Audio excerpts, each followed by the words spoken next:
नमस्कार, मी भाऊ तोरसेकर. तुम्ही बघत आहात प्रतिपक्ष. मित्रांनो, दिसतं तसं नसतं म्हणून तर जग फसतं, अशी उक्ती आमच्या बालपणापासून आम्ही ऐकलेली आहे. आणि दिसतं तसं नसतं म्हणजे काय? दिसतं तसं असतं सुद्धा, पण सगळंच दिसतं तसंच असतं असं नाही. अनेकदा असंही म्हटलं उक्ती आहे की दुरून डोंगर साजरे. लांबून आपण डोंगर बघतो, त्याचा तो आकार, त्याच्यावर छोटी छोटी आणि पुढे पुढे आल्यावर मोठी होत जाणारी झाडं, तर ते डोंगर फार काय म्हणतात ते मनोरंजक दिसतात, मनाला भुरळ घालतात वगैरे, निसर्ग सौंदर्य वगैरे वगैरे. पण ज्या वेळेला तो डोंगर चढायला तुम्ही लागता, तेव्हा तो चढ आणि तो कष्टप्रद रस्ता किंवा पायवाट असते, त्याने तुमची दमछाक होते. आणि म्हणून म्हटलेलं आहे की दुरून डोंगर साजरे. तीच कथा दिसतं तसं नसतं आणि जग फसतं असं म्हणतात. बातमी मित्रांनो तशीच असते. ती बातमी डोळसपणे बघितली नाही आणि नुसती डोळसपणे बघून चालत नाही, तर ती बातमी समजून सुद्धा घ्यावी लागते.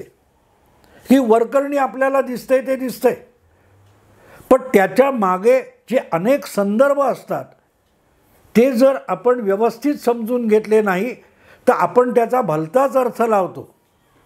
उदाहरणार्थ, काल अशोक चव्हाण, काँग्रेसचे माजी मुख्यमंत्री, यांनी अचानक विधानसभेच्या आपल्या सदस्यत्वाचा राजीनामा विधानसभेचे अध्यक्ष राहुल नार्वेकर यांच्याकडे सोपवला.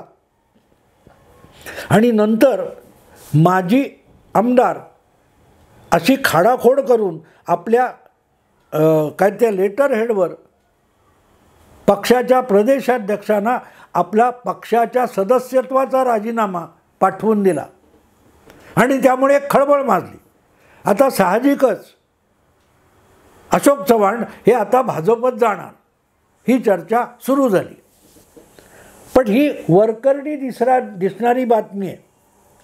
कारण काल परवाच काँग्रेसचे बाबा सिद्दीकी नावाचे माजी आमदार आणि माजी मंत्री काँग्रेस पक्षाचा त्याग करून अजितदादांच्या राष्ट्रवादी काँग्रेस पक्षामध्ये सहभागी झालेले आहेत. 14-15 जानेवारीला काँग्रेसचेच माजी खासदार आणि माजी केंद्रीय मंत्री मिलिंद देवरा यांनी सुद्धा काँग्रेस पक्षाचा राजीनामा दिला आणि ते एकनाथ शिंदे यांच्या शिवसेना पक्षात सहभागी झाले. ज्यावेळेला असं होतं तेव्हा पुढच्या निवडणुकीतलं तिकीट मिळवण्यासाठी ते आलेत. एवढ्या सहजगत्या मित्रांनो राजकारण चालतं का? म्हणजे लागोपाठ मिलिंद देवरासारखा उमेदवार दक्षिण मुंबईत काँग्रेसच्या तिकिटावर पराभूत झाला आहे आणि तिथून शिवसेना भाजप युतीचे उमेदवार म्हणून अरविंद सावंत निवडून आलेत. अर्थातच मोदी लाटेत आलेत, मोदींच्या नावावर आलेत.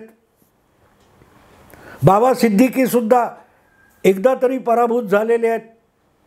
अशा पार्श्वभूमीवर तिथून जिंकणारा उमेदवार जर भाजपकडे असेल आणि भाजपचा उमेदवार त्या मतदारसंघात खात्रीपूर्वक निवडून येणार असेल, तर आधी पडलेल्या एखाद्या उमेदवाराला उचलून आणून आपली हक्काची जागा बहाल करण्याइतका भाजप हा दुधखुळा पक्ष नाही.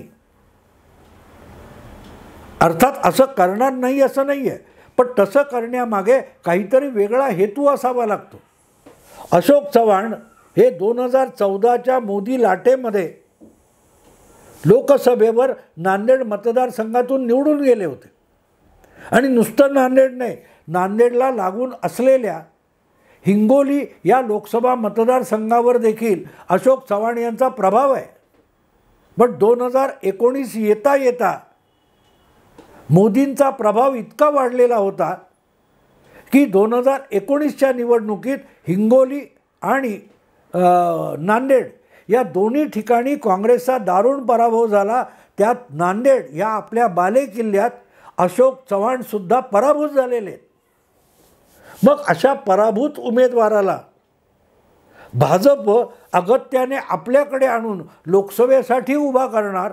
मग लोकसभेत आत्ता जो भाजपचा तिथला गेल्या वेळेला पहिल्यांदा निवडून आलेला मला वाटतं चिंचोलीकर नावाचा खासदार आहे त्याचं काय लोणचं घालायचं आहे का?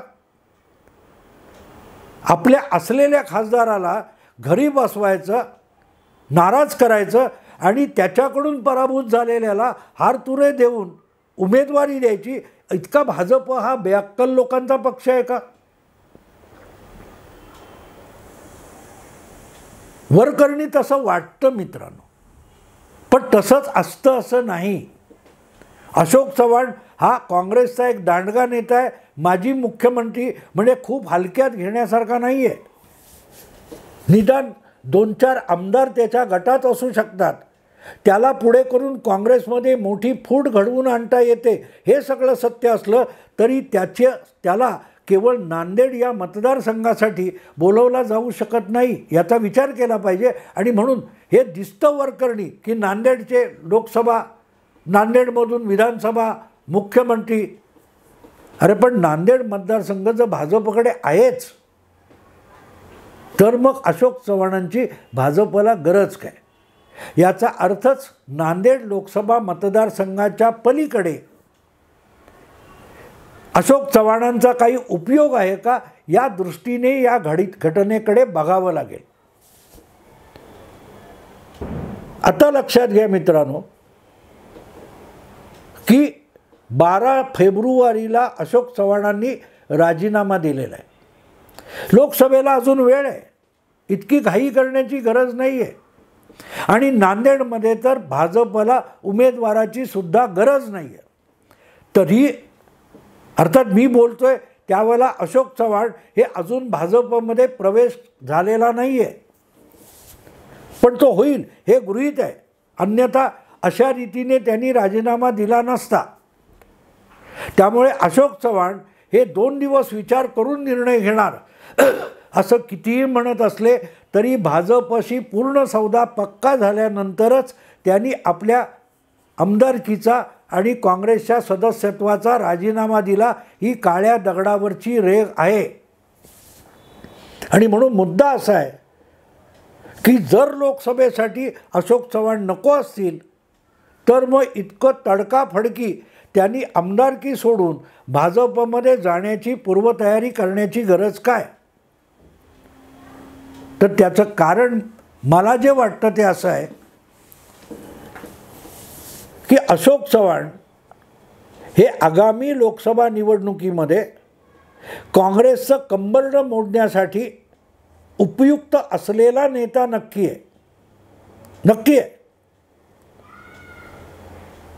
जे काँग्रेसचे उमेदवार ठरतील त्यांना त्यांच्या मतदारसंघामध्ये जमीन पोखरून जमीनदोस्त करण्यासाठी अशोक चव्हाण यांचा उपयोग होऊ शकतो. कारण त्यांनी मुख्यमंत्री म्हणून, प्रदेशाध्यक्ष म्हणून काँग्रेसमध्ये काम केलेलं आहे. अनेक चांगले संबंध असलेले काँग्रेसचे नेते, आमदार वेगवेगळे त्यांच्याकडे आहेतच.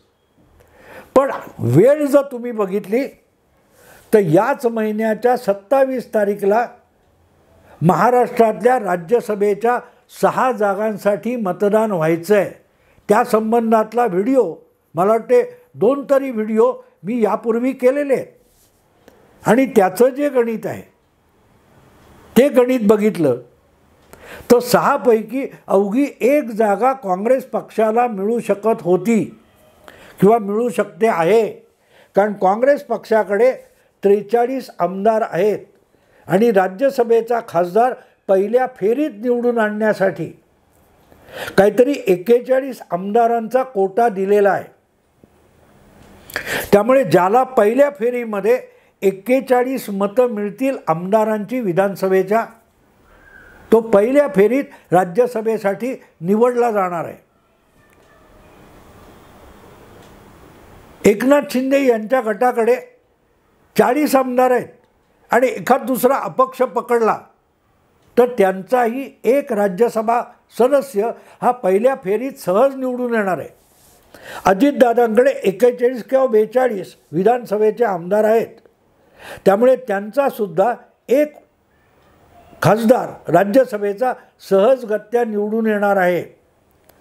भाजपकडे अधिकृतपणे भारतीय जनता पक्षाचे म्हणून 104 आमदार आहेत. त्या 104 आमदारांच्या बळावर 41 जुने 82 2 खासदार पहिल्या फेरीत थेट निवडून येतात. पण 82 बाजूला केले तर उरतात 22. भाजपकडे 22 आमदार आहेत. त्यामुळे तिसरा खासदार सुद्धा भाजप निवडून आणू शकतं. आणि हे 2 वर्षापूर्वी, पावणे 2 वर्षापूर्वी ही किमया देवेंद्र फडणवीसांनी घडून दाखवलेली आहे.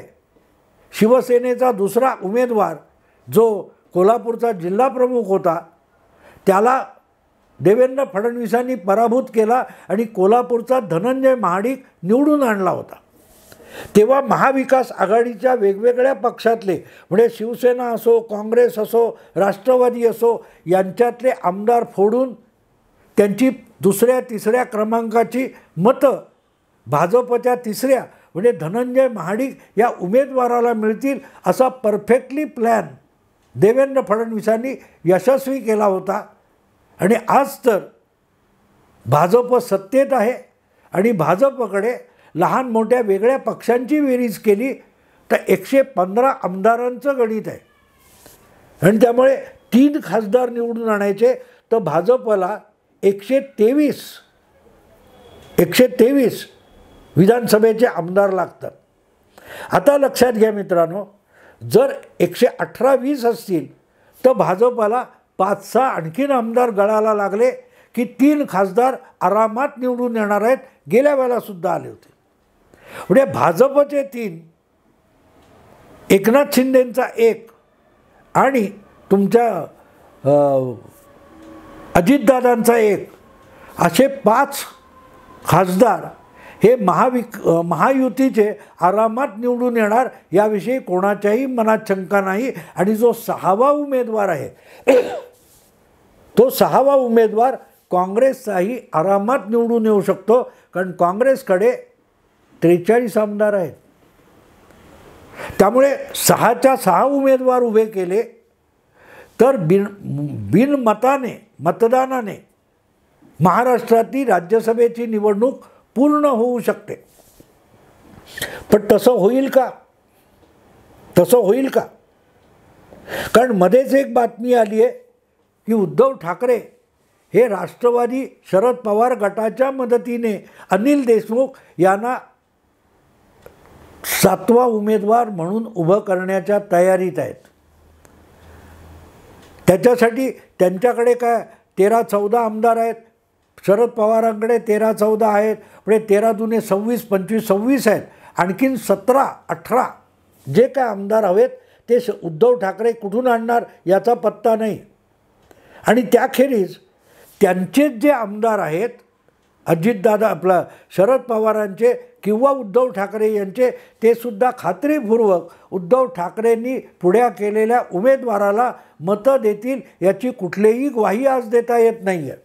असो, त्यामुळे उद्धव ठाकरे 7वा उमेदवार उभा करणार अशी बातमी आहे. पण त्याच्या आधीपासूनची अशी एक बातमी आहे की भाजप कदाचित 4था उमेदवार राज्यसभेला उभा करू शकते. म्हणजे भाजपकडे 3रा उमेदवार पण छाती ठोकपणे निवडून आणण्याइतके पूर्ण संख्येने 123 आमदार नाही आहेत. तरीही भाजप 3रा का सोडा 4था उमेदवार उभा करण्याच्या तयारी आहे. आणि ही गंमत आहे मित्रांनो. अशोक चव्हाण हे अचानक इकडे आलेत किंवा येणार आहेत असं जेव्हा मी म्हणतो तेव्हा राज्यसभेचा संदर्भ जोडला तर मग अशोक चव्हाण 12 फेब्रुवारीला घाईगर्दीने आपली आमदारकी सोडतात, पक्ष सोडतात. त्याचं कारण आपल्याला सापडू शकतं. 2022च्या 20 जून रोजी विधान परिषदेचं मतदान झालं होतं. तेव्हा 10 जागांसाठी निवडणूक होती. भाजपने मतांची संख्या कमी असतानाही 5वा उमेदवार उभा केला होता आणि तो निवडून आणला. त्यामुळे 10वा उमेदवार आमदार निवडून आणताना काँग्रेसचेच 2 आमदार यांच्यात लठ्ठालठ्ठी अखेरची झाली. जगताप विरुद्ध हंडोरे अशी लढत झाली. त्यात 1 नंबरचे हंडोरे मागे पडले आणि 2 नंबरचे जगताप निवडून आले, कारण जगताप यांच्याकडे मतं मिळवण्याची क्षमता होती. आणि त्यामुळे 1 नंबरचा उमेदवार असून सुद्धा हंडोरे पराभूत झाले.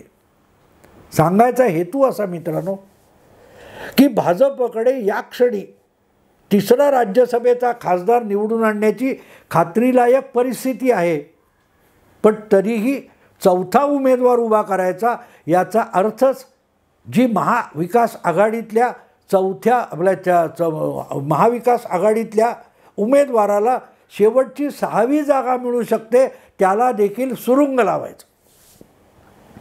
आणि तो सुरुंग लावण्यासाठी महायुतीला सरळ सोट 5 जागा मिळत असतानाही 6वी जागा बळकवण्याचा डावपेच खेळायचा. याला देवेंद्र फडणवीस म्हणतात.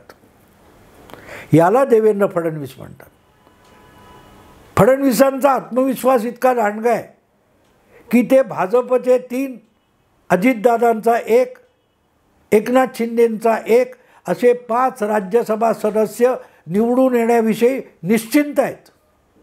पण त्यांना 6वा राज्यसभा सदस्यसुद्धा भाजपचाच निवडून आणायचा आहे, महायुतीचा निवडून आणायचा आहे. आणि राज्यसभेचं मतदान हे डायरेक्ट मतदान नसतं, ते प्राधान्यक्रमाचं मतदान असतं. म्हणजे तुम्ही एकाच वेळेला 3, 4, 5 लोकांना मत देऊ शकता. त्यामध्ये सगळ्यात पहिलं प्राधान्य आहे ते मत पहिल्यांदा मोजलं जातं आणि त्या पहिल्या क्रमांकाच्या मतावर 41 मिळालेले निवडून येतात. पण 41 मतं मिळालेली नाहीत अशा उमेदवारांना दुसऱ्या प्राधान्याची मतं आहेत का हे चेक केलं जातं. आणि ते चेक केलं जात असताना जे ऑलरेडी जिंकलेले आहेत त्यांच्या मतपत्रिकेमध्ये 2ऱ्या 3ऱ्या क्रमांकाची जी मतं असतात ती मोजली जातात. आणि इथे राज्यसभा निवडणुकीचं सगळं जे काय रोंबाट आहे, गुंतागुंत आहे, ती अतिशय चतुराईने जो मांडू शकतो तो 3रा आणि 4था उमेदवारसुद्धा निवडून आणू शकतो. अशोक चव्हाण हे काँग्रेसच्या आमदारांची मतं फोडून भाजपचे राज्यसभा सदस्य होण्याच्या शक्यतेचा विचार करा. पहिली गोष्ट म्हणजे आपल्याच आमदारकीचा राजीनामा देऊन अशोक चव्हाणांनी राज्यसभा निवडणुकीतलं काँग्रेसचं 1 मत संपवलेलं आहे. पण जी काय 42-43 मतं राहिलीत त्याच्यामधली 15-20 मतं ते फोडणार असतील तर मग राष्ट्रवादी आणि उबाठा शिवसेना, शरद पवारांची राष्ट्रवादी आणि उबाठा शिवसेना यांच्यातली 10-10 मतं काढून अशोक चव्हाण हे राज्यसभेवर 6वा उमेदवार, एकूण महाराष्ट्रातला 6वा उमेदवार म्हणून निवडून येऊ शकतात. काँग्रेसचा जो कोणी असेल त्याला पराभूत करू शकतात आणि भाजपचा 4था राज्यसभा खासदार म्हणून राज्यसभेत पोहोचू शकतात. त्यामुळे 15 का 16 फेब्रुवारीला राज्यसभा सदस्य निवडणुकीचं उमेदवारी अर्ज भरायची शेवटची मुदत आहे. त्याच्यापूर्वी, त्याच्या आधी अशोक चव्हाण भाजपत दाखल होतील आणि भाजपतर्फे त्यांना 4था उमेदवार बनवला जाईल. आणि बाकीच्या पातळीवर महाराष्ट्रात त्यांना भाजपचं एक महत्त्वाचं सन्मानाचं पद दिलं जाईल. त्यांना आपल्या मुलीला राजकारणात प्रस्थापित करायचं आहे, त्यातसुद्धा भाजप त्यांना मदत करील. ही सगळी पार्श्वभूमी बघितली तर मला असं वाटतं की भाजप राज्यसभा निवडणुकीत जो 4था उमेदवार उभा करणार अशी चर्चा गेल्या 8-10 दिवसापूर्वी चालू झाली. त्यातला 4था उमेदवार हे अशोक चव्हाण असू शकतात. मित्रांनो, आत्ता इथे थांबतो. आवडलं लाईक करा, शेअर करा, सबस्क्राईब करा. नमस्कार.